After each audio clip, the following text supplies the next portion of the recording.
반갑습니다. 국제뇌교육협회 김지희입니다. 지금 여러분은 국제뇌교육협회에서 주최하는 2024년 세계 뇌주간 기념 뇌교육 전문가 토크회에 함께하고 계십니다. 이 행사는 25일부터 27일까지 3일 동안 일지의 브레인TV 유튜브를 통해 생중계됩니다.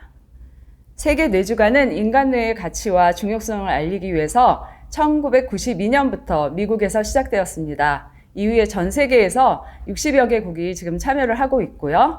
국제뇌교육협회는 2015년부터 전국에서 뇌교육 세미나를 개최해 왔습니다. 올해는 이렇게 여러분과 유튜브를 통해서 전문가 토크로 만나게 되었습니다.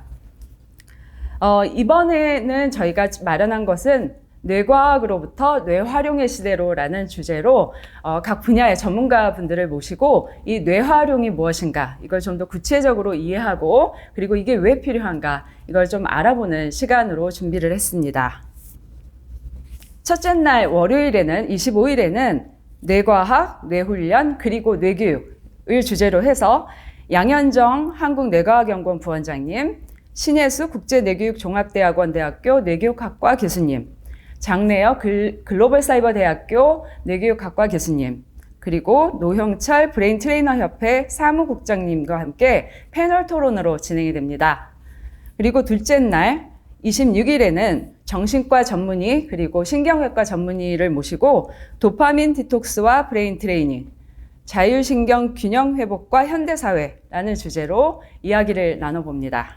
그리고 마지막 날 27일에는 포지션 테라피를 통한 자율신경 균형 회복, 뇌감각 깨우기와 통증 관리 이 주제로 브레인 트레이닝의 전문 트레이너들을 모시고 실제 함께 브레인 트레이닝을 체험해 보는 시간으로 마련을 했습니다. 네, 그러면 세계 뇌주간 기념 뇌교육 전문가 토크 첫 번째 세션으로 준비한 패널 토크 진행하겠습니다. 이 패널 토크의 주제는 뇌과학, 뇌훈련, 그리고 뇌교육이라는 주제입니다. 여기에 저희가 전문가분들을 모셨습니다. 뇌과학 분야의 전문가, 그리고 뇌훈련 분야의 전문가, 그리고 뇌교육의 전문가 이렇게 세 영역의 전문가분들을 모시고 입체적으로 뇌활용이 무엇이고 왜 필요한지 이야기를 한번 나눠보도록 하겠습니다. 그러면 오늘 이제 패널분들이 함께 하셨는데요. 각자 한번 자기 소개 잠깐 하고 이렇게 패널 토크를 진행하도록 하겠습니다. 네, 안녕하세요. 반갑습니다. 한국뇌과학연구원 부원장 양현정이라고 합니다. 반갑습니다. 네, 안녕하세요. 반갑습니다. 브레인 트레이너 협회 사무국장 노형철입니다. 브레인 트레이너는 우리나라에 하나밖에 없는 두뇌 훈련 분야 국가공인 자격입니다. 그리고 저희 협회는 브레인 트레이너의 협의체이고요. 그래서 국내 여러 가지 두뇌 산업에 대해서 많은 참여를 하고 있고 연구하고 또 사업적으로 활성화하는 그런 일들을 하고 있습니다. 반갑습니다. 네, 반갑습니다. 글로벌사이버대학교 뇌교육대학 소속 뇌교육학과 학과장을 맡고 있는 장래혁 교수입니다. 글로벌사이버대학교는 해외에서는 BTS 모교로 유명한 한류 대학이기도 하고요. 뇌교육의 특성화를 기반으로 이 생애 주기별 뇌활용 전문 인력을 양성하는 대학입니다. 만나서 반갑습니다. 안녕하십니까. 국제뇌교육종합대학원 대학교 뇌교육학과 교수이자 부총장인 신혜숙입니다. 저희 대학원은 국내에서 석사, 박사, 학위과정을 운영하고 있고 7개의 그 학과를 운영하고 있습니다. 그리고 또 조금 전에 이렇게 또 말씀해 주셨던 그 브레인 트레이너 협회, 다시 말해서 이제 브레인 트레이너 자격증을 이제 활용하시는 분들이 이제 배출될 수 있도록 하는 그런 BT 센터를 운영하고 있습니다. 감사합니다. 네, 감사합니다. 네, 그러면 이제 첫 번째 질문으로 들어가겠습니다. 첫 번째 질문은 뇌란 무엇인가? 라는 질문입니다. 여러분 이제 뇌 하면 가장 먼저 떠오르는 게 어떤 건가요? 이 몸통 위에 있는 머리 안에 들어있는 회백색의 물질, 이 덩어리를 먼저 아마 생각하실 거고요. 조금 더 나아가면 몸과 뇌를 하나로 연결해서 신경계 이렇게 생각하시는 분도 있으실 거고 또 나아가면 신경세포들의 연결망 여기까지 아마 생각하시는 분들이 계실 거예요. 그런데 그렇게 해도 우리가 뇌를 활용한다 아니면 뇌를 교육한다 뇌를 훈련한다 하는 것들이 이 정도의 개념으로 이렇게 명확하게 오지 않을 수도 있습니다. 그래서 이 뇌라는 것이 어떤 존재인지 좀 입체적으로 들어보는 시간을 좀 가지려고 합니다. 여기에 이제 먼저 저희가 양현정 부원장님께 요청을 드릴 텐데요. 양현정 부원장님은 뇌과학자이시자 그리고 몸담고 계신 이 한국뇌과학연구원이 전통적인 뇌과학적 입장 플러스 뇌에 대해서 굉장히 이제 독특한 관점을 가지고 많은 연구들을 해오고 있습니다. 그래서 그런 이야기들을 좀 청해 듣도록 하겠습니다. 네. 먼저 뇌란 무엇인가라는 이제 주제인데요. 뇌란 먼저 이 딱딱한 두개골 안에 들어있는 이 세포들의 이제 조직이다라고 이야기를 할 수 있는데 그 세포들이 서로 정기적 그리고 화학적 신호를 주고받으면서 어떤 정보를 전달하고 있습니다. 그리고 어떤 기억 같은 것을 이제 저장하고 있고 학습을 하고 있고요. 그래서 이 신경 세포들이 정보를 서로 이제 주고받을 때 이제 시냅스라고 하는 구조를 통해서 정보를 이제 전달하고 네트워크를 신경 연결망을 형성을 해서 이것이 우리의 기본적인 생명 현상이라든지 아니면 감정이라든지 아니면 어떤 사고, 추상적 사고 이러한 것들까지 정말 우리 삶의 모든 방면에 걸친 그런 이제 연결망을 우리 신경 네트워크에서 형성을 하고 있습니다. 그래서 제가 뇌란 무엇인가라고 생각했을 때는 나를 반영하는 나의 정보가 들어가 있는 신경 네트워크라고 이야기를 먼저 하고 싶습니다. 그래서 오늘 토크를 통해서 뇌에 대해서 좀 더 이제 다른 각도로 더 이야기를 앞으로 해 나가고 싶습니다. 네. 네, 감사합니다. 나의 정보를 반영하는 신경 네트워크. 간단하게 이렇게 정의해 주시니까 너무 참 좋습니다. 네, 그러면 그 브레인 트레이너 입장에서는 어떻게 이걸 또 뇌를 훈련하는 전문가다 보니까 어떻게 보면 훈련의 대상이죠. 보통 우리가 몸을 훈련한다고 하면 훈련의 대상이 근육이라든지 관절이라든지 이런 부위로 좀 직관적으로 생각할 수 있을 것 같은데 저희한테 훈련의 대상은 뇌이기 때문에 이 뇌라는 것은 뭔가 그 뇌를 발달시킬 수 있는 행위와 또 어떤 외부적인 그 자극을 통해서 그 뇌를 훈련할 수 있는 그런 것으로 이제 접근하고 있고 그 대상으로서 의미가 있다고 보는데 물론 이제 그 자체를 훈련하기 위해서 또 가져야 되는 뇌에 대한 인식과 또 뇌가 어떤 역할을 하고 있다라는 이해를 바탕으로 그런 걸 하겠죠.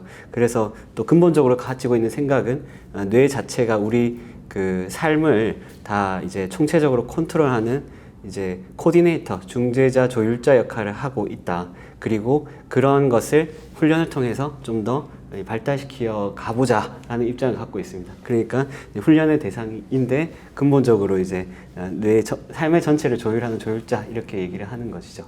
그러면은 뇌를 훈련을 통해서 이 신경 네트워크가 변하고 그리고 어떤 그 기능이 활성화되고 그렇죠. 균형을 찾고 이런다는 말씀이신 거죠? 아, 네. 예, 근데 최근에는 좀 더 그거보다 더 나아간 이야기가 있는 것 같아요. 그래서 얼마 전까지만 해도 이제 뇌에 있는 신경 네트워크라든지 호르몬이라든지 이런 것들이 우리 인간의 모든 것을 이제 담당한다 이렇게 그래서 뇌는 곧 나이다 이렇게 얘기하는 분들이 있었는데 근데 최근에는 이제 뇌한테 속지 말자 이런 얘기가 나오고 있어요. 그런 거 보면은 뭔가 이 뇌가 그 우리 모든 것을 다 관할한다고 이렇게 얘기하기에는 조금 이렇게 한계가 있을 것 같다 그런 생각이 듭니다. 네.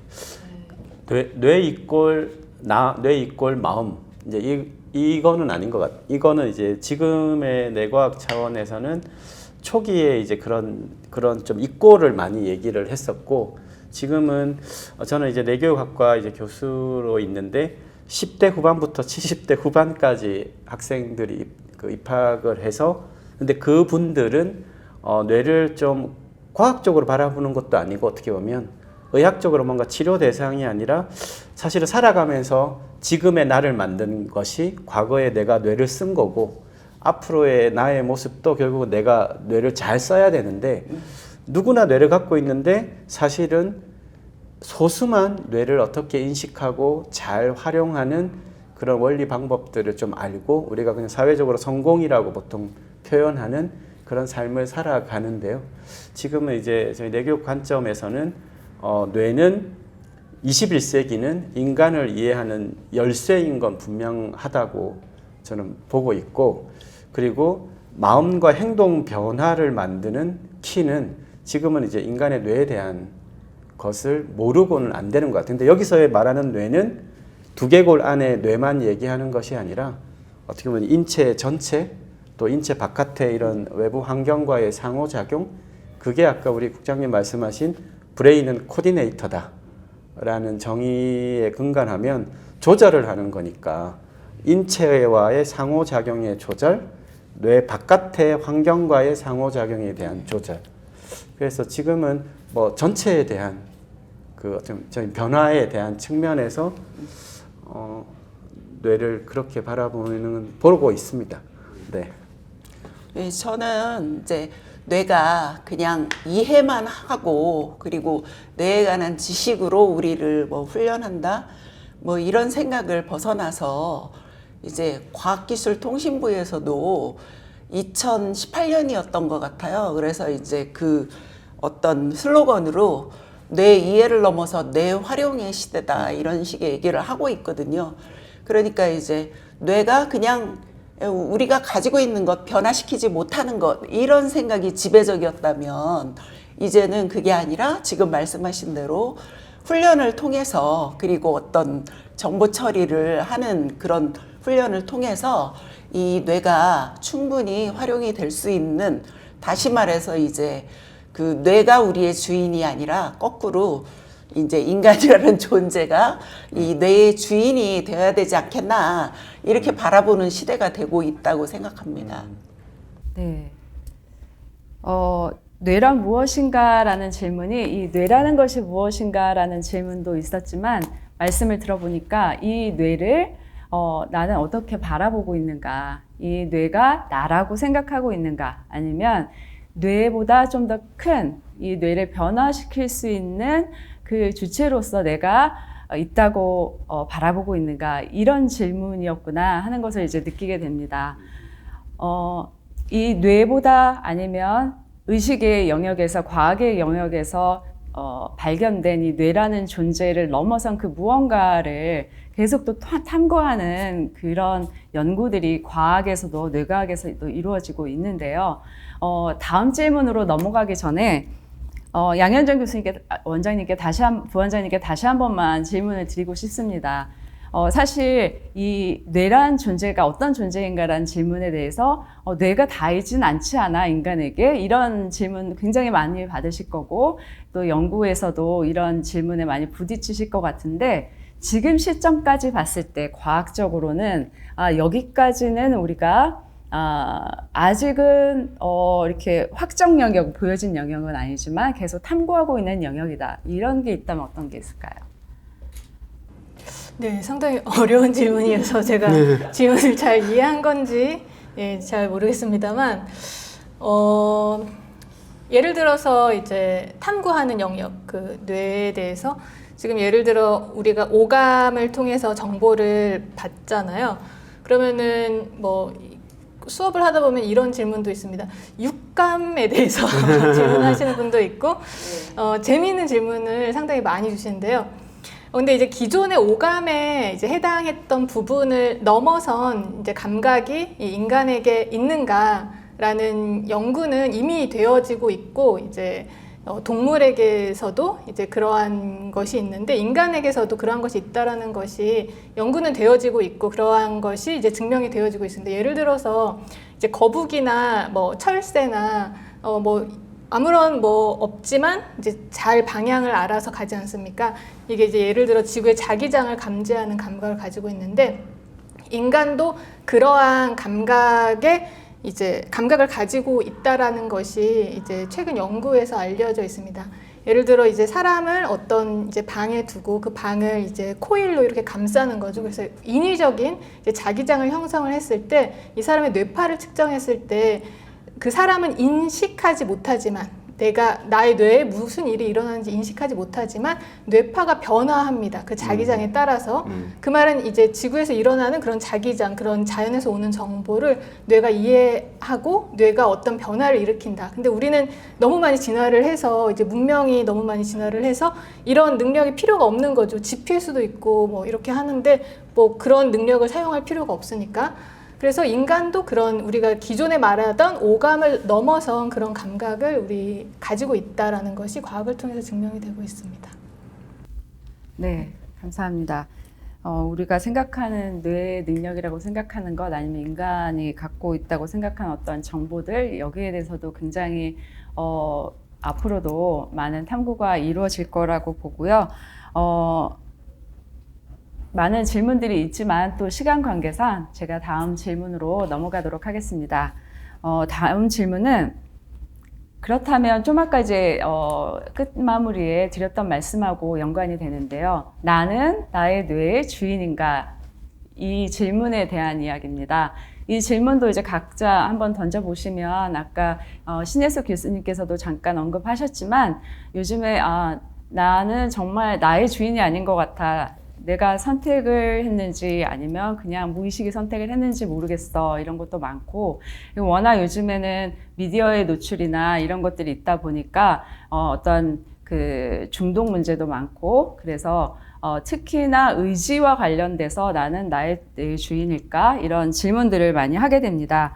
그런데 우리가 뇌를 잘 활용하기 위해서 뇌를 활용한다는 말을 잘 이해하기 위해서는 이 질문에 대해서 한번 조금 더 깊이 있게 들여다볼 필요가 있을 것 같습니다. 그러면 이 질문에 대해서는 우선 브레인 트레이닝 협회 지금 노영철 사무국장님 나와 계신데요. 아주 실질적인 이야기부터 좀 들어보면 좋을 것 같습니다. 네. 나는 내 뇌의 주인인가? 참 말씀처럼 뭐 그렇게 쉬운 질문은 아니지만 그래도 우리가 조금 상식적인 상황에서 그런 거에 대한 답을 얻을 수는 있을 것 같아요. 이를테면 힘들게 이제 하루 일과를 마치고 집에 들어갔는데 집이 너무 어지러져 있고 아침에 먹었던 이제 음식들과 또 접시들이 설거지가 안 된 채로 싱크대에 담겨 있단 말이죠. 이렇게 되게 좀 어지러져 있고 좀 머릿속에 정리가 안 되는 혼란한 상황에서 이거를 정리를 하고 싶잖아요. 청소를 하고 싶잖아요. 네, 그런데 그거를 하지 않고 바로 침대에 들어가는 몸이 있는 거죠. 뇌가 있는 거죠. 이 상황은 분명히 이거를 정리를 해야 되겠다는 생각도 있고 그것에 대해서 마음을 먹고는 있지만 그걸 하지 못하는 상황이잖아요. 그러면 이것이 과연 뇌의 주인이 된 상황일까? 이게 조금 아닌 것 같다는 느낌이 드는 거예요. 그래서 이제 이런 부분에 있어서 실제로 저희가 진행했던 트레이닝의 과정에서 그런 효과를 보신 분이 있습니다. 열심히 명상하고 뇌체조하고 이렇게 했더니 평소에 안 하던 청소를 하기 시작했다.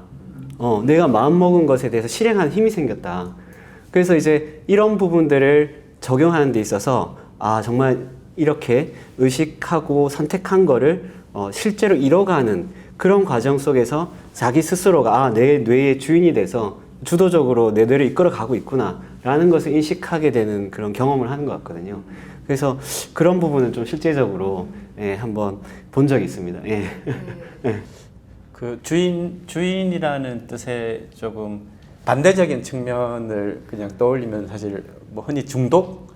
저희가 이제 지금이 중독 사회라고도 얘기할 만큼 뇌는 지금 뇌교육학에서는 뇌는 뇌 바깥으로부터 정보를 입력받아서 처리해서 출력하는 정보 처리 기관. 쉽게 정리하면 두뇌 활용 측면에서는 그런데 그런 면을 이제 수렵 사회부터 저희가 정보화 사회까지 보면 뇌 바깥에서 들어오는 입력 양이 뭐 어마어마하게 증가했고 뇌는 메인 스트럭처나 기능은 안 바뀌었죠. 그러다 보니까 미스매치가 많이 일어나고 안쪽에 가장 근본 기능이라고 하는 이제 움직임, 동물로서의 움직임 기능이 극히 저하되고 하다 보니까 이제 기본적인 교란이 일어나다 보니까 이런 정보화 사회에서는 쉽게 일종의 거의 정보 중독이라고도 표현할 만큼. 근데 중독의 본질이 뭐냐라고 물으면 저는 이제 뇌 주인 자리를 뺏겼다고 얘기를 할 수 있을 것 같아요. 교수님 말씀에 상당히 공감이 가는데 저희 그 트레이닝 프로그램에도 중독 예방 프로그램 그런 것들이 있습니다. 근데 그 중독이라는 게 기존에는 뭐 흡연에 대한 이슈, 알코올에 대한 이슈 뭐 이런 얘기들을 했었는데 요즘에는 우리가 흔히 접할 수 있는 스마트폰 중독, 인터넷 중독 이런 얘기를 하고 있거든요. 그러니까 이게 연령에 관계없이 이 중독에 이제 이 많은 체험을 하고 있다 보니까 중독 사회 뭐 이런 표현까지 나오기도 하는데 실제로 저희 이 정보들을 보면 상당히 자극적이거든요. 그럼 그런 상황에서 소위 이 도파민이 분비되면서 뇌는 이제 거기에 대한 동기를 갖게 되고 끊임없이 거기에 천착하게 되는 상황들이 나타나는데 그러면 이거를 이제 경험할 때 과연 그 내 의지대로 그 뇌를 사용하고 있는가 하는 게 정말 안 되는 상황인 거죠. 분명히 내일 할 일이 있고 해야 할 그 과제들이 있는데 그것을 접어두고 웹서핑을 하고 있고 네, 웹툰을 보고 있고 막 하는 그런 상황들이 생기니까 그래서 사실은 정말 우리는 뇌의 주인이 되는 것은 너무나 당연한 일인데 어쩌면 현대 사회에 아주 뭐 여러 가지 자극적인 환경에 의해서 그 주인 자리를 뺏기고 있는 상황은 아닌가. 여기에 대한 대책이 좀 필요하지 않을까 하는 생각들을 좀 많이 하고 있는 것 같습니다. 네. 저도 이제 한 가지 더 생각하고 싶은 얘기가 있는데 지금 이제 그 중독에 걸렸다든가 아니면은 이제 그 뇌가 힘이 없어가지고 그 의지를 따르지 못하고 그냥 이렇게 그 쉬는 방향으로 가는 거를 말씀하셨잖아요. 근데 또 우리가 굉장히 뇌가 똑똑하고 내가 원하는 바 일을 잘 처리해준다 웬만하면 그렇게 생각하기도 하지만 이 인지심리학이라고 하는 분야에서 제가 읽었던 사례가 있는데 이 환청이 들린다는 거예요. 뭐냐면은 기찻길이 있었어요. 그래서 기차가 늘 일정한 시간이 되면 왔다 갔다 했겠죠. 덜컹덜컹 하면서. 그랬는데 이제 그 공사가 뭐 어떻게 계획이 바뀌면서 이제 더 이상 그 철길이 가동을 않게 된 거예요. 그러니까 이제 아무런 기차가 지나가지 않는데 그 주변에 있는 사람들이 시간이 되면 환청이 들린다는 거예요. 근데 그게 반드시 기차 가는 소리로 들리는 건 아니고 뭔가 이렇게 그 시간이 되면 시끄러운 뭔가 소리가 들린다는 거죠. 그러면 우리 뇌가 엄청 똑똑하다고 생각했는데 사실은 얘가 없는 거짓. 그러니까 늘 이 시간대면 기차가 지나갔다. 그러니까 그거를 뭔가 다른 소리로 메꾸는 거란 말이죠.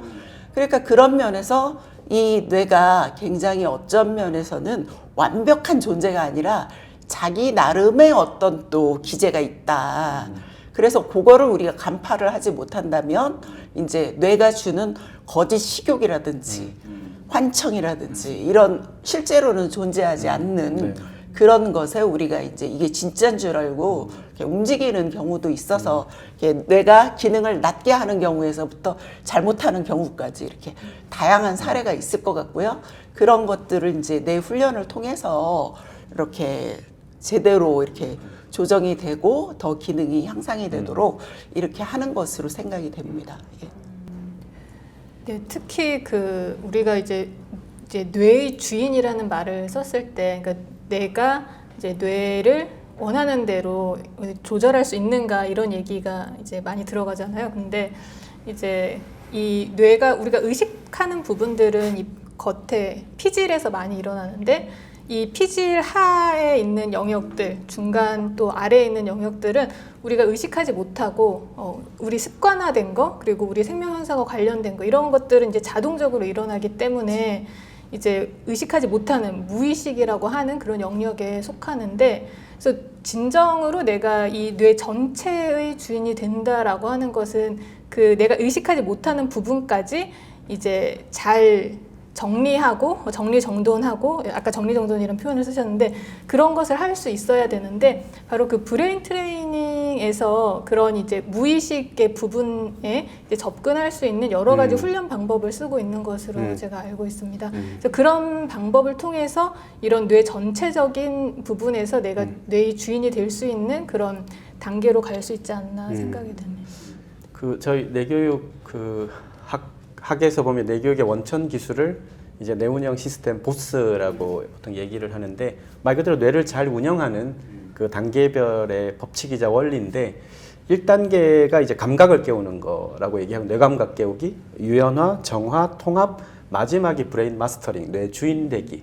근데 시작이 이제 감각을 깨우는 이유는 그만큼 지금 사회가 제정신 깨어 있지 않은 의식 상태로 살아가기 너무 쉬운 상태라 진짜 나의 뇌 주인이 되려면 감각을 깨우지 않으면 내가 지금 집중을 하고 있는지 몸은 필요한데 필요하다는 감각을 알아차리고 있는지 이 간극이 점점점 벌어지고 있어서 주인이 된다는 게 또 우리 그 양 부원장님 말씀하신 것처럼 내가 인지하는 거는 사실 굉장히 이 위에 빙하 위에 일부밖에 없고 무의식의 영역, 자동 항상성 영역은 굉장히 수면 아래에 담겨 있는 거라 저희도 뇌교육에서는 이 주인 된다는 것의 진정한 의미는 나의 의식 영역 그것을 더 지배하고 있는 무의식의 영역에서 감각을 깨우고 유연화하고 정화하고 여기 이제 무의식의 정화 단계가 들어가기 때문에 그렇게 해서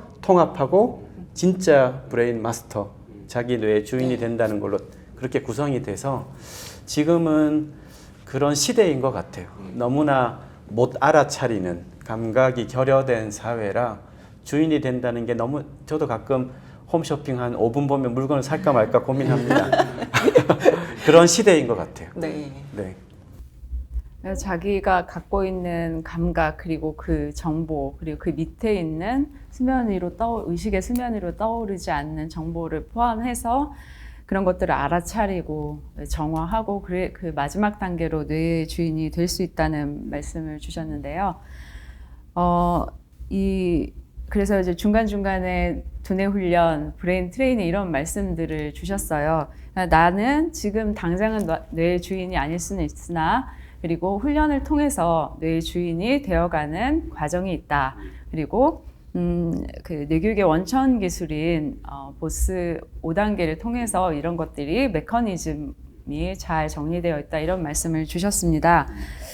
그러면 이게 그 다음 질문으로 이제 넘어가게 되는데요. 그 다음 질문으로 넘어가기 전에 아주 짧게 한번 브레인 트레이닝이기 때문에 브레인 트레이너 협회 노국장님께 좀 질문을 드리고 싶은데 저희가 아마도 그 지금 이제 챗 GPT를 또 많이 쓰실 거니까 그걸로 검색을 해보시거나 아니면 위키피디아를 검색을 해보시면 브레인 트레이닝 이렇게 검색하시면 가장 많이 나오는 정보는 사실은 인지 훈련에 대한 겁니다. 그리고 그러니까 방법적 측면에서도 그렇고 그리고 목표에 있어서도 그렇고 목표에서도 인지적인 능력을 향상하는 것을 목표로 한 것으로 많이 나옵니다.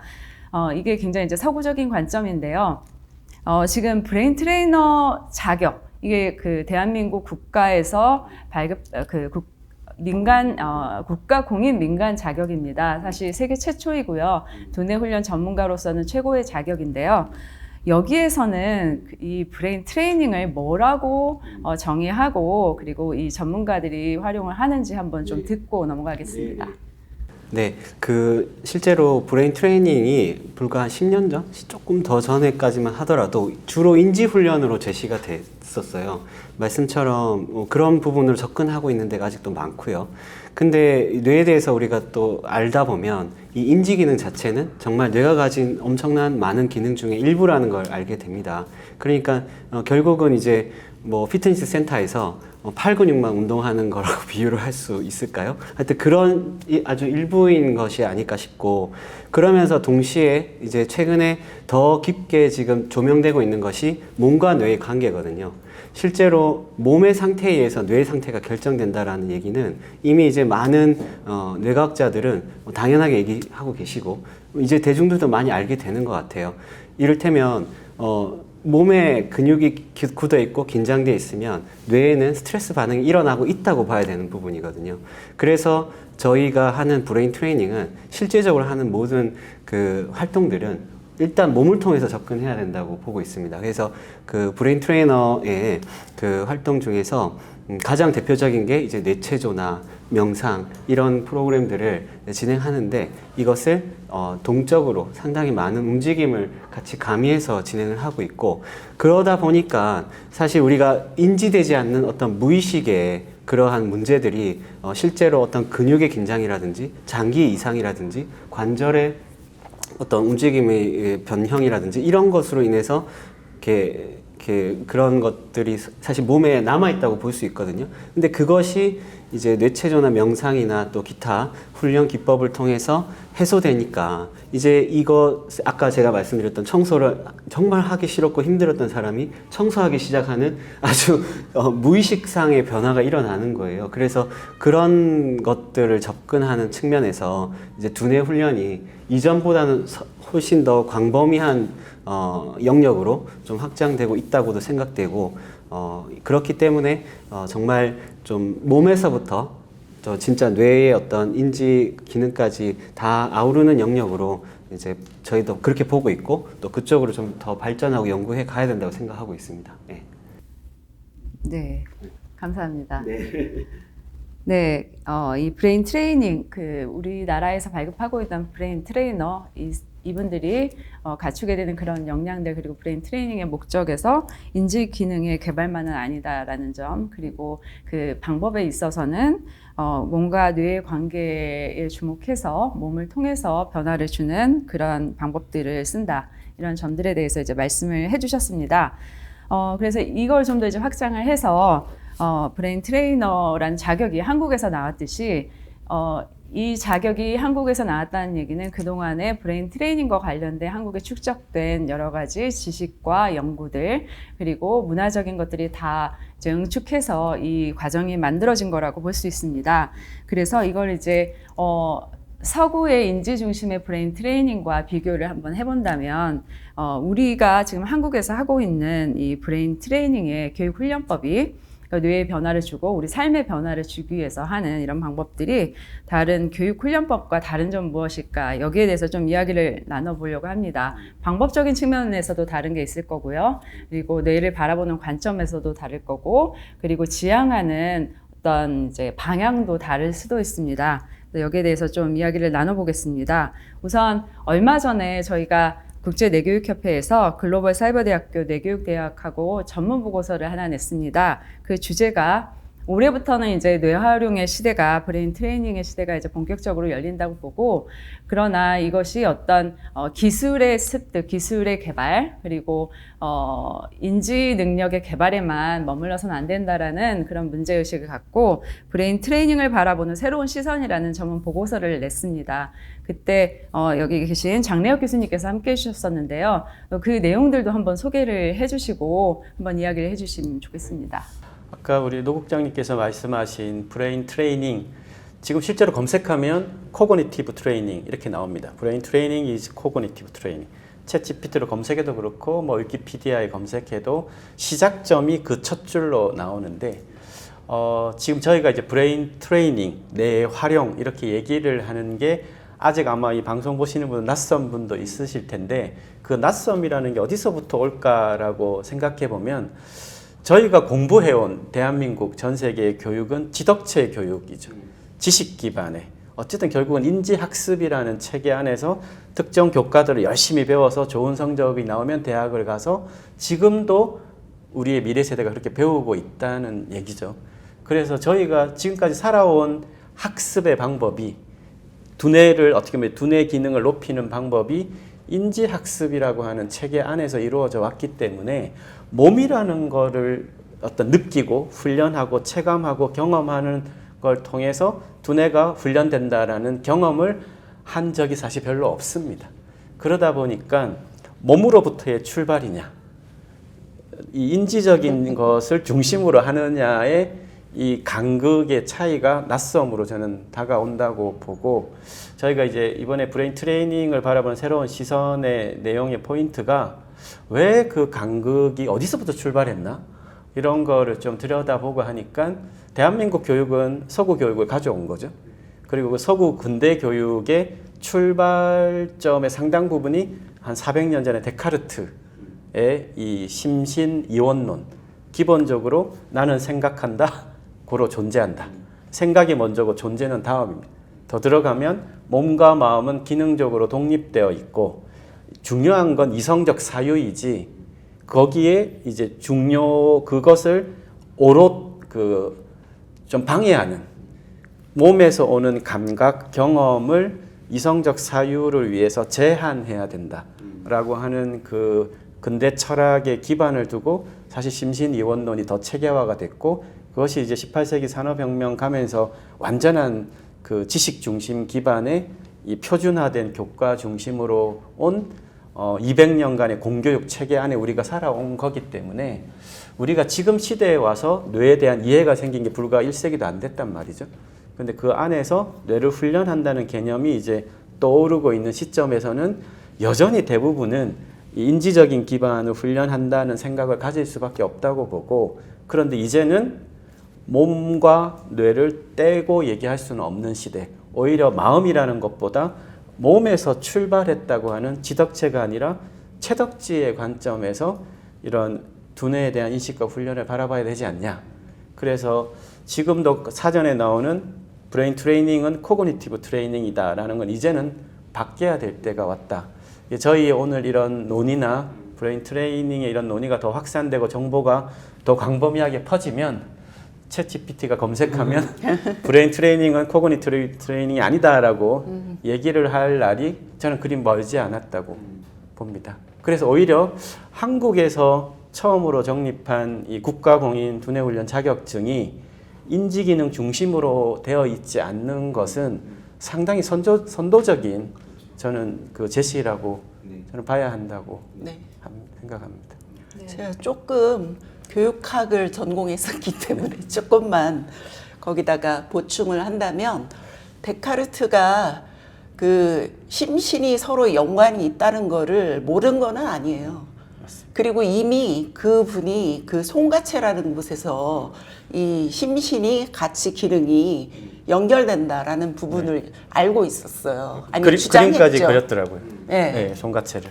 그랬는데 이제 문제는 두 개를 같이 연관해서 하면 그 당시에 과학기술 수준으로는 너무 어려운 거 복잡하고 그러니까 알지만 이제 이 연관성을 배제하고 일단 관찰 가능한 것 이것에 초점을 맞추겠다 이래야 된 거거든요. 그래서 이제 교육이 네네. 그런 식으로 인지 위주 중심 또는 심신 이원론적인 관점에서 철저히 이렇게 분리된 관점을 취해서 오기는 했지만 교육학자들이 이제 현장에서는 네. 철저히 입시 중심 교육이에요. 근데 교육학자들은 언제나 그거를 철저히 네, 비판해 왔고 그러면서 이제 어떻게 하라고 그랬느냐 하면은 일단은 뭐 지식을 외부에서 밖으로 받아들여서 그거가 이제 심피질에서 기억하는 수준을 넘어 뇌간에서 아니 변형계에서 이제 감정이 일어나는 거예요. 수학이 너무 좋아요.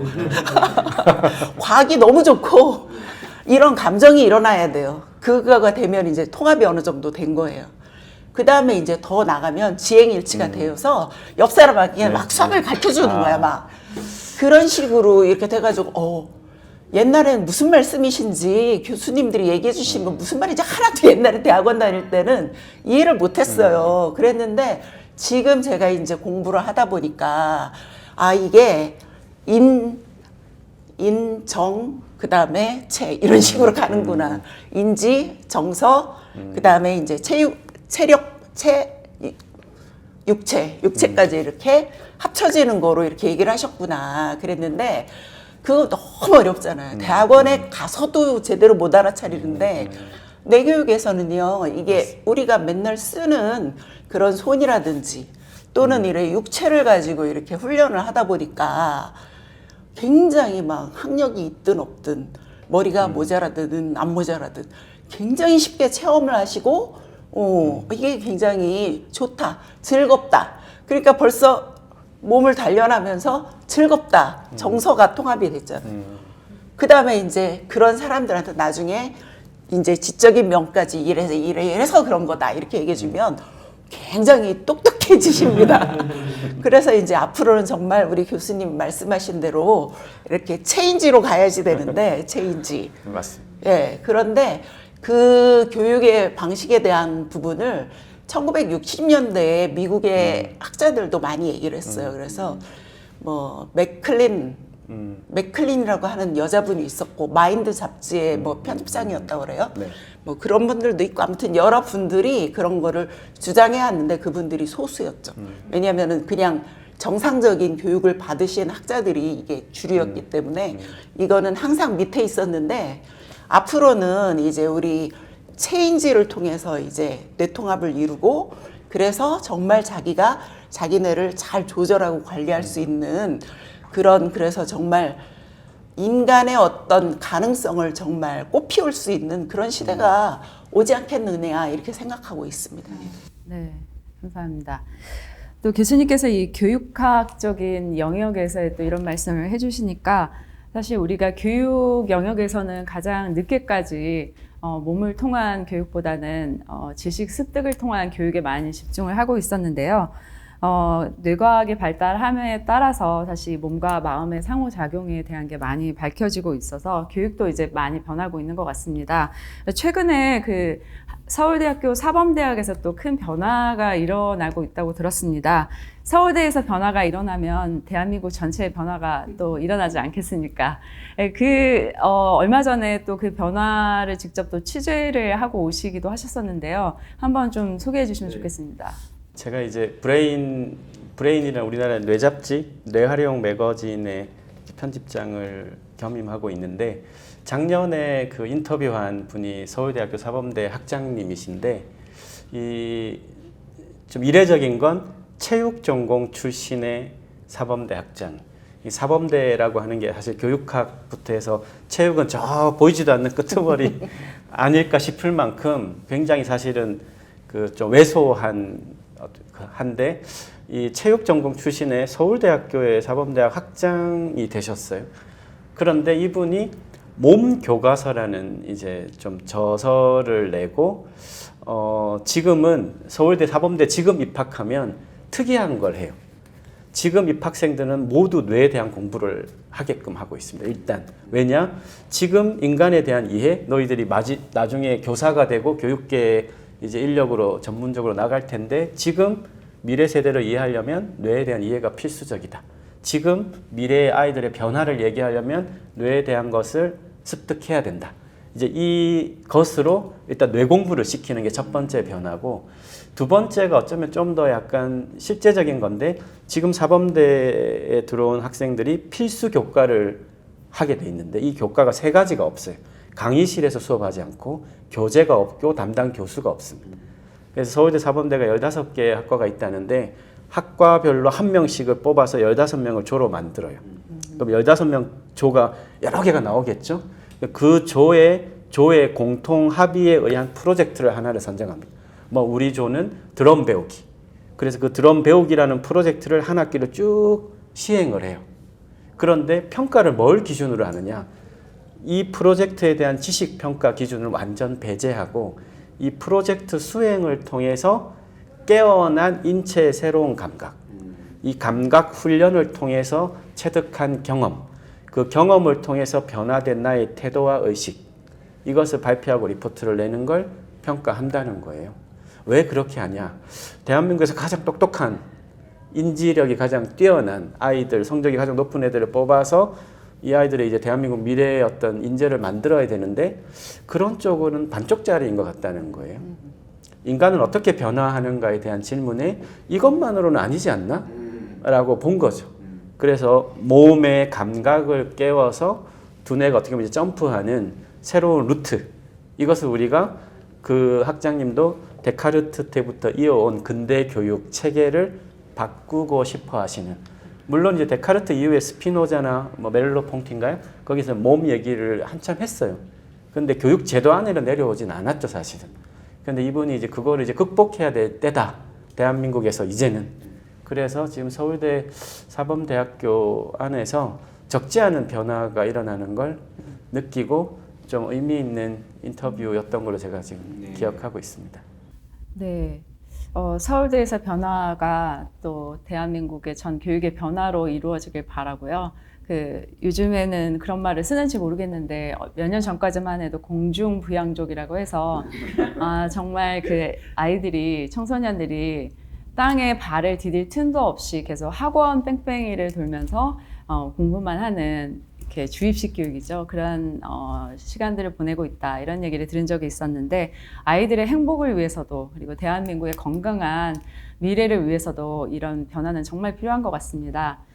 그리고 다음 질문으로 넘어가기 전에 지금 이제 이야기를 쭉 들어보시면 그동안 근대 서구의 합리성, 합리주의의 영향으로 한국에서도 이런 지덕체 순서의 교육에 영향을 많이 받아왔고 그것이 이제 최근에 몸을 중시하는 교육으로 이제 변화가 일어나고 있다 이런 말씀을 주셨는데 양현정 교수님께 좀 부탁을 드리겠습니다. 사실 뇌를 통해서 몸과 마음은 통합이 되는 거지 서로 영향을 주고 받는 거지 어느가 한쪽에만 영향을 주는 건 아니지 않습니까? 그래서 이전에 한국뇌과학연구원에서 했던 이런 명상 관련 연구들을 쭉 개관을 하시면서 여기서 일어나는 어떤 변화의 메커니즘을 탑다운 그리고 바텀업 이 두 가지로 해서 이제 설명하신 적이 있거든요. 그 얘기를 한번 좀 소개해 주시면 좋겠습니다.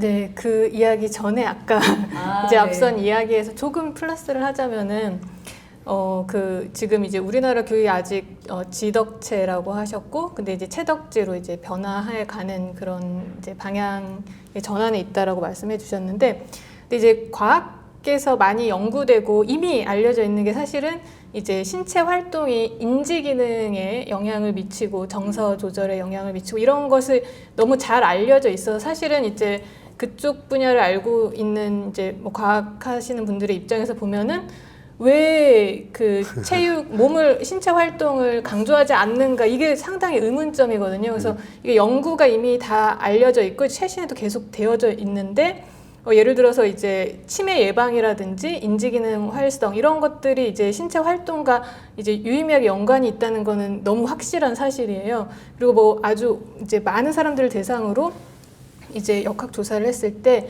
이제 그 많은 사람들을 대상으로 하니까 많은 연구를 많은 측정을 하지는 못하지만 예를 들어 악력, 이제 손의 힘이죠. 이거를 간단하게 측정할 수 있잖아요. 많은 사람들을 대상으로. 그랬을 때 악력이 이 상반신의 근육의 힘을 반영을 하는데 이 악력이 이제 높은 사람들이 치매 발병률이 낮다라는 것도 이미 잘 알려져 있어요. 그래서 근육의 이제 정도라든지, 그래서 나이가 많이 들어갈수록 근육의 힘을 키우고 신체 활동을 이제 자기가 관리를 하고 이러한 것들의 중요성이 너무 잘 알려져 있기 때문에 연구가 또 계속적으로 지속이 되고 있기 때문에 이것은 그냥 교육계에서 그것을 이제 과학이기 때문에 이거를 받아들여서 이제 체육을 좀 신체 활동을 중요시하고 이런 변화는 당연히 일어날 것 같습니다. 네. 그리고 지금 이제 말씀 주신 것은 지금 이제 한국뇌과학연구원에서 이제 그동안 많은 이제 우리나라 전통 선도 문화에 이제 기반한 여러 가지 이제 몸과 마음의 이제 훈련법을 연구하고 이제 개발하고 그리고 이제 사람들에게 적용을 이제 해왔는데, 그래서 그런 이제 연구들을 통해서 이 훈련을 통해서 이제 뇌 구조가 변화하고 이제 강도현 교수님이 또 이제 나중에 말씀을 주실 것인데, 강도현 교수님과 한국뇌과학연구원이 많이 같이 공동 연구를 해왔습니다. 그래서 이 뇌 구조가 이제 변화하고 그리고 신체의 그런 이제 내분비계가 변화하고 이러한 것들이 이제 그 연구를 통해서 밝혀져 왔습니다. 그래서 이것이 이제 왜 이런 명상이라든지 이런 훈련을 했을 때 왜 변화하는가라는 것을 이제 보았을 때 아까 이제 제가 잠시 얘기했던 그런 무의식 관점에서 이제 우리 뇌가 이제 의식의 부분도 있고 이제 무의식의 부분도 있는데 이제 양쪽이 다 변화해 가는 거죠. 이런 훈련을 통해서. 그런데 이제 무의식을 통해서 뭐 이제 진동 훈련을 한다든지 뇌파 진동을 한다든지 이런 것을 통해서 이제 무의식에 이제 접근을 해서 그 접근한 상태에서 이제 나 자신에 대해서 나를 사랑한다라든지 이제 그 조화롭게 이제 살아갈 수 있는 그런 이제 입력을 나 자신의 이제 삶을 위한 메시지를 나에게 전달해 주는 훈련을 하는데 그런 것을 통해서 뇌가 실제로 변화합니다. 아무렇지도 않은 것 같은데 우리가 이제 사용하는 언어, 내가 나에게 이제 말해주는 언어, 생각하는 언어 이러한 것들을 통해서 그런 이제 그 뇌파가 이제 그 명상 상태에 들어간 상태에서 그런 것을 해주면 이제 트라우마가 치유되는 그런 작용이 일어나고 또 나 자신에 대한 자존감이 향상되는 그런 것이 일어나는데 그것은 예를 들어 이제 제가 탑 다운으로 이제 설명을 했습니다.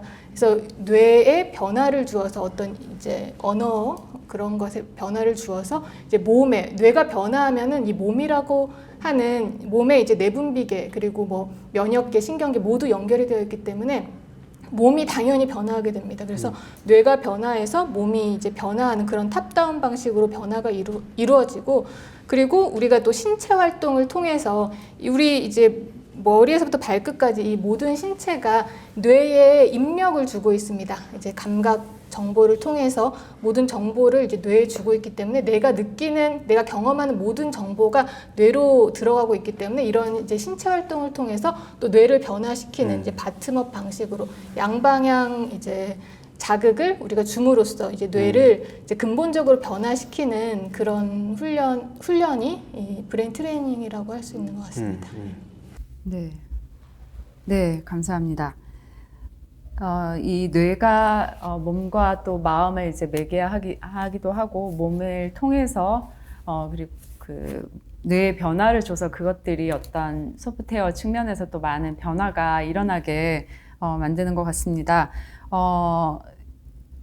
이게 저의 질문이기도 하고 마지막 질문이기도 한데요. 이게 이야기를 이렇게 쭉 나누다 보니까 어떤 방법적인 측면에서 이렇게 변화들, 뇌과학의 발달과 더불어서 있었던 변화도 있고, 원래 이제 한국에 가지고 있었던 문화적인 자산들을 통해서, 그것들이 좀 더 체계화돼서 교육훈련법으로 이렇게 대중화되고 있는 것들도 있는데요. 이런 것들이 어떤 이제, 뇌기능 향상, 아니면 건강 증진, 이런 차원에서 머무르는 것, 물리적인 변화나 정서적인 변화 이런 차원에서 머무르는 것이 아니라 좀 더 고차원적인 어떤 변화가 일어날까. 예를 들면 어떤 사고방식의 변화, 한 개인의 변화에서부터 시작해서 좀 더 큰 변화, 어떤 가능성들이 있을까. 우리가 왜 이 뇌활용이, 그러니까 뇌를 우리가 주인이 돼서 우리가 활용하고 또 변화를 주기 위해서 적극적으로 훈련을 해야 되는지, 왜 그래야 되는지, 왜 목적이 무엇인지, 이런 거에 대해서 이제 마지막 질문으로 이야기를 나눠보려고 합니다. 이게 중요한 이유는 특히, 인간의 뇌를 본따서 만든 인공지능 기술이 굉장히, 발전 속도가 빠르지 않습니까? 지금은 미국에서는 이미, 인공지능과 협업하는, 그런 교육을, 학교에서 시키고 있다고 합니다.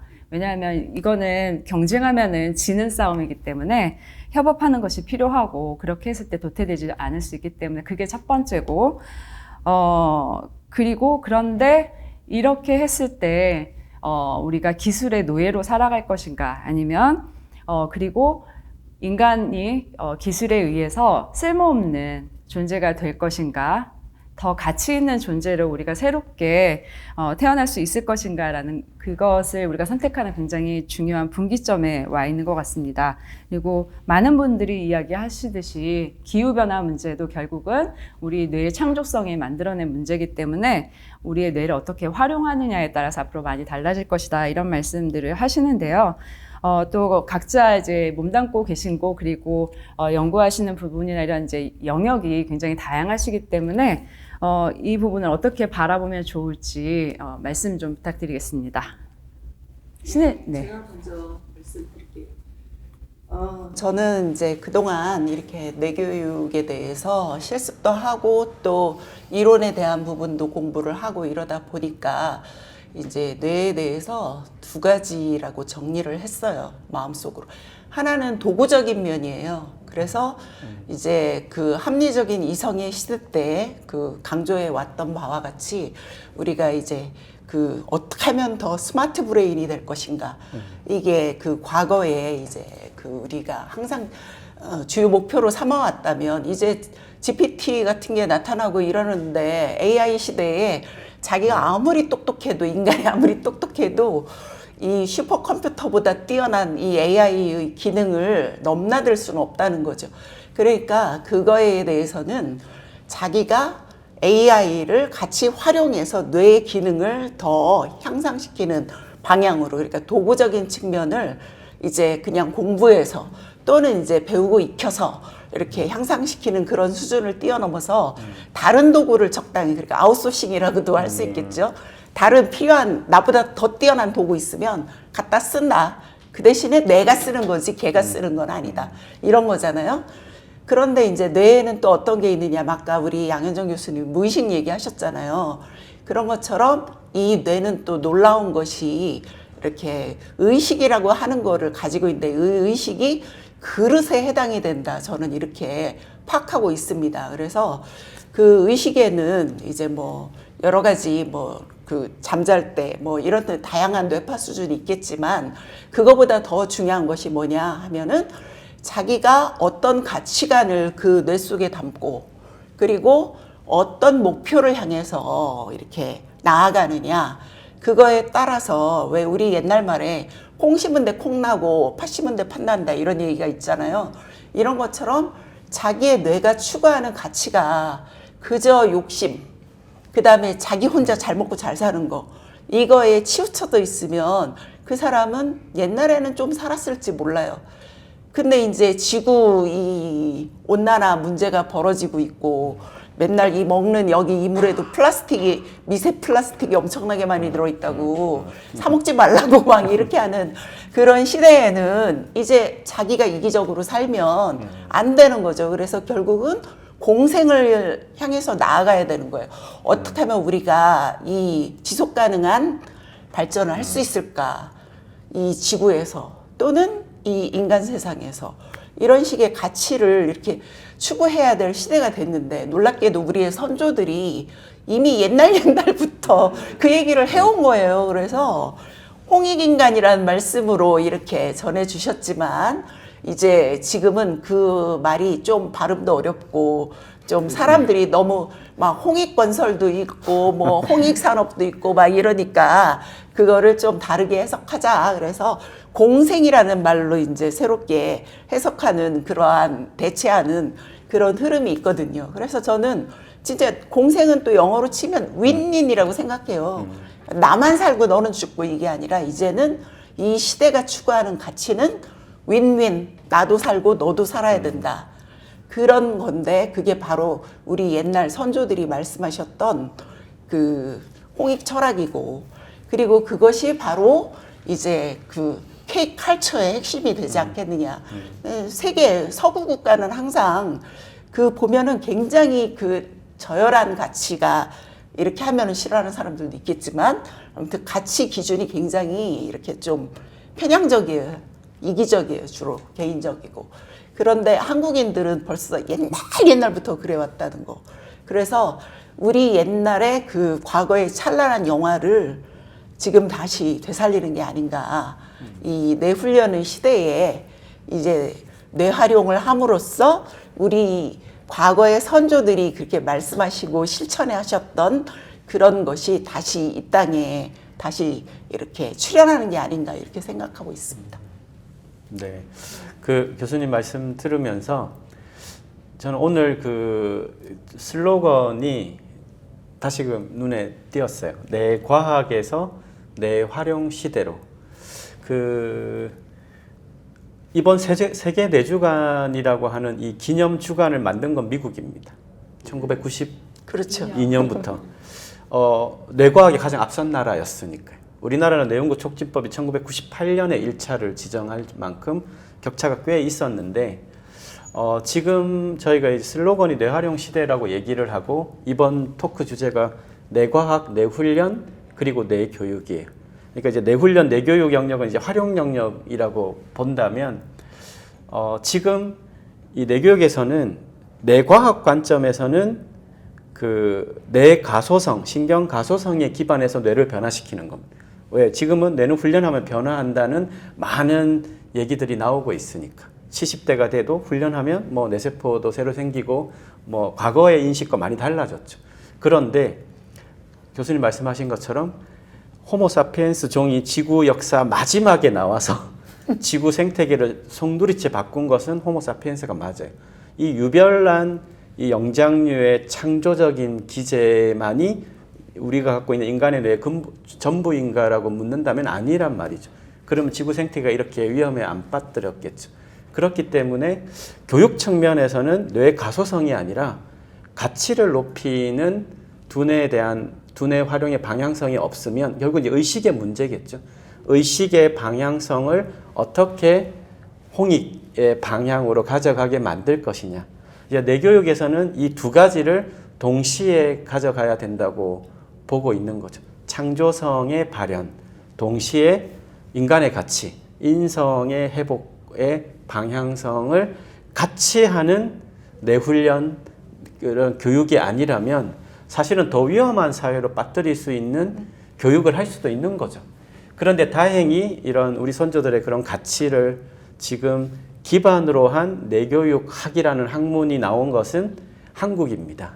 이거는 정말로 저희가 좀 자부심도 갖지만 사명감을 가져야 되는 이유는 인간의 뇌 창조성의 위대함을 그릇된 방향으로 만들지 않겠다는 좀 선조들의 이런 철학을 오롯이 구현할 수 있는 뇌교육학이라는 학문을 대학원을 한국에서 만들었고 또 브레인 트레이너라는 국가 자격도 처음으로 만든 그 이유를 저는 좀 다시금 되새기는 토크지 않나 싶고 뇌 활용의 시대로의 뇌 활용이 그런 창조성과 평화성의 이런 두 가지를 다 함께 가져가는 방향이어야 된다. 네, 이런 생각입니다. 뇌가 가진 창조성과 방향성, 그리고 방향성에서는 또 의식이라는 이야기가 들어갈 수밖에 없는데 이런 부분들이 어떤 뇌 과학의 완전 바깥의 영역에서만 이야기가 된다면 교육하게 되거나 아니면 뭔가 이 융합이 일어나기 어려운 측면도 좀 있는 것 같습니다. 그런데 지금은 뇌과학을 매개로 해서 이게 끊임없이 또 융합이 일어나고 있는 것 같습니다. 우리가 과학이라고 하지 않았던 영역들이 계속해서 과학의 영역으로 들어오고 있는 과정인데요. 마찬가지로 이제 뇌에 대해서도 아까 이제 홍익 철학 말씀을 주셨는데 인간이란 이기적인 존재다라는 것도 사실은 그동안의 20세기의 과학이었고 최근에는 또 인간은 원래 공감하는 능력을 1차적인 능력으로 갖고 있어. 뇌는 그런 존재야라는 또 연구들도 많이 밝혀지고 있어서 또 그런 것들이 어떻게 보면 우리가 우리 뇌의 주인으로 활용을 하도록 이렇게 스스로가 뭔가 의지를 내는데 또 큰 도움이 되지 않나 싶습니다. 그래서 이런 면에서 본다면 이 뇌과학과 뇌활용 이렇게 놓고 봤을 때 어떻습니까? 어떤 방향으로 나아가야 된다고? 네, 이제 뇌 과학적인 입장에서 보았을 때 이제 인간은 이제 보통 우리 사회적 동물이라고 하지 않습니까? 사회성이라고 하는 건 사회성. 어떤 사람이 이제 그룹에서 혼자 막 너무 이기적이고 하면 그 사람 사회성이 좋다고 우리 이야기하진 않죠. 사회성이 보통 좋다고 이야기하는 것은 어떤 조화로움을 추구하는 것인데, 근데 아까 이제 말씀을 하시는 걸 제가 들으면서 좀 생각을 했는데, 우리가 이제 태어나면 어렸을 때는 받습니다. 무조건 받죠. 내가 원하는 거를 이제 얘기하고 받고 그런 어떻게 보면은 만약에 갓 태어난 어린아이가 성인이라고 치면 아주 이기적인 거죠. 받기만 하니까. 받고 주지를 않아요. 근데 이제 어렸을 때는 그걸 우리는 또 당연하게 생각합니다. 근데 조금 이제 철이 들고 이제 학교도 가고 또 성인이 되면 이제 다른 사람을 배려할 줄 알고 또 이제 남에게 베풀 줄도 알고 이게 뭔가 좀 변화하죠. 근데 어떻게 보면은 우리 이제 우리의 이제 문명 뭐 이런 큰 차원에서 봤을 때 이제 우리가 그 원래 이런 이제 몸으로 뭐 과거에 똑같은 몸을 가지고 있었지만 뭔가 이제 문명이 진화하면서 문화가 발전하면서 이제 뇌에도 뭐 과거 뭐 몇 천년 전에 태어났을 때, 응애하고 태어났을 때 이 아이가 경험하는 사회와 우리가 지금 응애하고 태어났을 때 경험하는 사회가 너무나 다르지 않습니까? 그래서 기본 이제 스타트가 다른 거예요. 처음에 태어났을 때. 그런데 이제 우리 인류가 진화하면서 이제 어느 정도 그 문명 자체도 우리 아이가 처음에 태어났을 때는 이제 이기적인 약간 나의 이익만을 추구하는 그러한 이제 시대가 있었다고 하면은 지금은 이미 너무나 진화해서 우리가 어느 정도 이제 어른스러운 약간 이제 성숙한 그런 의식으로 들어가야 되지 않나 이제 전체 사회적인 지구 전체에서 그것을 이제 잘 이야기해 주는 게 지금 뭐 환경 오염이라든지 이런 부분이 이제 전체적인 조화를 추구하지 않는 사회에서는 지구가 멸망할 수밖에 없지 않습니까? 그래서 이것이 우리 생존을 위해서 조화를 추구할 수밖에 없는 우리가 시점에 들어섰다라는 이제 생각이 들고요. 그리고 우리 뇌라고 하는 것이 인간의 뇌라고 하는 것이 사실은 이제 제가 어떤 뇌과학의 이제 연구들을 보았을 때 조화를 추구하도록 이제 나중에는 의식이 진화해서 이제 나중에는 우리가 이제 경쟁을 하고 이러한 것도 이제 중간 과정에서는 필요하지만 이제 정말 성숙한 뇌에서는 이제 조화로움을 추구하고 그 조화로움을 추구했을 때 이제 가장 건강한 상태를 유지할 수 있는 그런 이제 결과들이 이제 이미 많이 나오고 있습니다. 예를 들어서 우리가 사회적 고립의 경우, 고립의 경우 또는 내가 많은 사람들과 있지만 외로움을 느끼는 경우, 이러한 것이 이제 건강에 유해하다는 것은 이미 너무나 잘 알려져 있습니다. 그래서 이런 이제 조화라고 하는 것이 우리 뇌 건강에도 그리고 우리 생존에도 상당히 중요하다라는 것이 알려져 있고, 그리고 여러분들이 막 화가 많은 사람이다 또는 뭐 짜증이 많다 아니면 뭐 불만이 많다 그러한 상태를 지속적으로 유지하는 것은 우리 몸에 이제 스트레스 반응을 많이 일으키고 또 자율신경을 교란시키고 이러한 것들이 이제 연결이 되기 때문에 건강에 너무 해롭다는 것이 또 잘 알려져 있습니다. 뇌도 또 변화하고 또 뇌에 손상이 갈 수도 있습니다. 그렇기 때문에 인간이 이제 어떤 조화를 추구했을 때 아주 건강한 상태를 유지할 수 있다라는 것은 그런 연구 결과들을 통해서도 잘 알 수 있고, 그래서 이 브레인 트레이닝이 다른 이제 그런 인지 트레이닝과 다른 점은 이런 인간의 뇌라고 하는 것이 조화를 추구하는 이러한 이 본래 성질을 가지고 있다라는 것을 이해를 하고 이것이 이제 훈련의 기반이 되고 있기 때문에 다른 이제 뇌 훈련 프로그램들과 이제 차별적인 특징을 가지고 있다라고 저는 생각을 하고 있고, 한국뇌과학연구원에서 이런 이제 브레인 트레이닝에 대해서 많은 연구를 해왔는데 한국뇌과학연구원의 설립 이념이 강제인해라는 것입니다. 이것은 강제인해라고 하는 것은 뇌가 완전하다라는 그런 이제 의미를 또 담고 있는데, 우리 뇌가 이제 그런 이미 완전한 특징을 가지고 있기 때문에 그것을 이제 조화로운, 그 완전하다라는 의미는 여기에서는 밝다, 조화롭다, 양심적이다 이러한 것들을 이제 포함을 하고 있습니다. 그래서 그러한 것을 이제 추구하는 그런 이 뇌의 그런 특징을 잘 이해해서 이제 그것이 바탕이 된 그런 브레인 트레이닝 이것을 또 이제 어떻게 하는지 또 개발하고 연구를 계속해 나갈 예정입니다. 네, 감사합니다. 그 조화의 관점에서 이렇게 진화적으로도 우리가 이렇게 변할 수밖에 없다 이런 말씀 좀 주신 것 같고, 강제인해 여러분도 나중에 한번 찾아보시면 좋을 것 같습니다. 우리가 멀리서 찾을 것이 아니라 대한민국의 그 전통 역사 속에 문화 속에 이미 있는 그런 이제 정신문화 자산인데요. 또 여기에 기반으로 해서 저희의 그 브레인 트레이닝과 뇌교육이 또 만들어졌습니다. 네, 그럼 마지막으로 노국장님 말씀 듣고. 사실 인공지능 시대 되면서 뭐 많은 위기감을 느끼고 있을 거고, 우리가 지금 느끼고 있고, 또 뭐 어려움들이 있을 수 있는데, 저는 이제 그렇게 좀 생각이 들었어요. 비유를 하자면, 예전에 우리가 걸어 다니고 뛰어 다니는 시대에서, 마차를 타고 다니는 시대에서 자동차가 나왔을 때, 이동에 대한 혁신적인 변화가 있지 않았습니까? 근데 이제 처음에 그걸 받아들이긴 쉽지는 않았지만 이제 지금은 우리가 어딘가 이동한다고 했을 때 자동차를 타고 가는 것이 너무나 당연하지 하잖아요. 그때 근데 사람의 관점에서 생각해 보면 이제 그런 거죠. 이렇게 자동차가 사람보다 빨리 간다고 해서 그걸 이기기 위해서 사람이 달리기를 배우지는 않지 않습니까? 오히려 자동차를 운전하는 방법을 배우죠. 그리고 그거에 대한 라이센스를 이제 관리하고 있고요. 그래서 그런 관점에서 본다면은 이제 기존의 어떤 육체적인 능력을 대신하는 기기의 발전이 있었고 그것으로 인해서 우리는 이동이나 여러 가지 이 사회에서 필요한 그 에너지 힘을 쓸 수 있는 그런 이제 발전을 이루었는데 이제 그동안 인간이 좀 다루기 쉽지 않았던 인간 고유의 어떤 인지 기능을 이제 대체할 수 있는 무언가가 지금 인공지능으로부터 나왔다고 생각하거든요. 그러면 지금부터는 이제 어떤 접근을 해야 된다고 생각이 되냐면 마치 자동차가 나온 이후에 자동차 운전하는 것을 배웠던 것처럼 이런 인공지능을 원하는 방향으로 끌어가는 그런 어떤 능력에 대한 훈련을 해야 되지 않겠는가.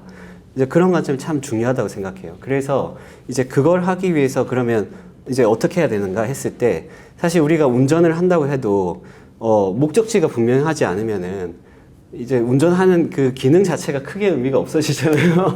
물론 자유롭게 드라이브 하는 것을 즐기는 분도 계실 수도 있지만 어쨌든 목적지가 있었을 때 운전의 의미가 생기는 것처럼 인공지능도 가고자 하는 목적지가 분명하고 이제 그것을 이제 본인도 그렇고 이제 그런 인공지능을 사용하는 과정에서 여러 가지 거기서부터 얻는 베네핏이 있었을 때 훨씬 더 이제 의미가 있다고 생각하는데 이제 그 관점에서 저는 세 분의 그 말씀이 정말 공감이 되고 그 목적지를 설정하는 부분에 있어서 세 분의 말씀이 정말 공감이 되고 실제 브레인 트레이닝 측면에서도 이제 이런 얘기를 해요. 저희가 이제 종교적인 관점으로도 막 이런 명상이나 이런 거 설명하긴 하지만 실제 명상이나 이런 것을 깊게 임했을 때 말하자면 선정에 이르는 그런 느낌? 그러니까 몸의 감각이나 이런 것을 그런 신호들이 끊겨요. 실제로 끊기면서 이제 오롯이 존재하는 그런 느낌들을 사실 명상을 통해서 체험한다고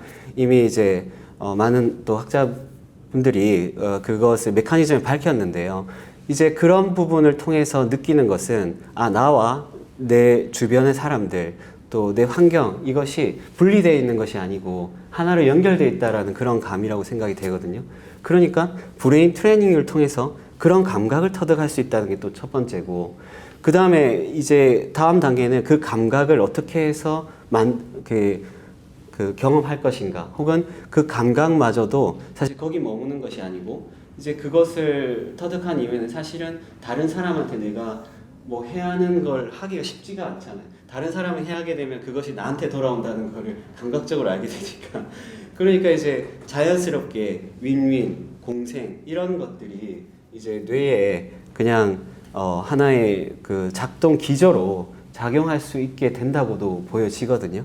그래서 인공지능을 대체할 수 있는 어떤 상황들은 결국은 이제 이 브레인 트레이닝 통해서 그거를 올바른 방향으로 끌어갈 수 있는 감각과 능력을 키우는 것이라고 생각되고 그 가운데서 브레인 트레이닝을 통해서 전체 일체감을 느끼고 하나됨을 느끼고 하는 것 혹은 또 그걸 통해서 이제 그런 느낀 감각을 실천함으로 해서 자기 자신뿐만 아니라 자기가 속한 이 사회에 보다 나은 변화를 추구해 가는 것 이런 방향성을 우리가 이 뇌 훈련에 갖게 된다면 훨씬 더 이제 우리는 더 좋은 사회를 만들 수 있지 않을까 생각이 들어요. 한마디만 더 붙이자면 실제로 우리가 이타적인 생각을 했을 때 자기 자신을 위해서 하는 것보다 훨씬 더 강력한 도파민 회로 작동이 일어난다고 밝혀져 있습니다. 그런 부분들을 생각했을 때 저는 이렇게 생각합니다. 이 홍익 모두를 위해서 하는 그 공생에 대한 부분은 두뇌 훈련의 필요 충분 조건이다. 그러니까 두뇌 훈련을 통해서 이것을 경험할 수도 있는데 또 이렇게 이타적인 생각 또 모두를 위한 생각을 했을 때 두뇌 훈련을 또 잘할 수 있다. 그래서 이게 서로 간에 이렇게 상호 간에 어떤 이 필요 충분 조건으로 작동하기에 지금 이 시점에서 이제 브레인 트레이닝이 진짜 필요하지 않을까 그렇게 생각이 됩니다. 네. 네. 감사합니다. 네, 여기까지 해서 오늘 4가지 질문들에 대해서 모두 돌아봤는데요. 저희가 뇌과학 그리고 뇌훈련, 뇌교육 분야의 전문가들 이렇게 같이 모시고 이 질문들 하나하나가 사실은 굉장히 많은 시간을 필요하지만 그럼에도 불구하고 1시간 남짓한 이 시간 동안에 같이 이야기를 나눠봤던 이유는 뇌활용이 어떤 것이고 그리고 정말 필요하다라는 것을 좀 공감을 하기 위해서는 이렇게 조금 융합적인 관점이 필요하다는 생각이 들어서였습니다. 그래서 약간은 들으실 때 복잡하셨을 수도 있지만 이 계기를 통해서 정말 내가 내 주인이 되고 그리고 활용을 해서 나를 변화시키고 그리고 사회에 도움이 되고 싶다라는 이런 좀 필요성을 느끼시는 시간이 됐었으면 좋겠습니다. 네, 그럼 오늘 첫 번째 세션은 여기서 마치고요. 우리 함께 하신 패널님들 같이 인사 나누고 마치겠습니다. 네, 오늘 감사드립니다. 시간 감사합니다. 감사합니다.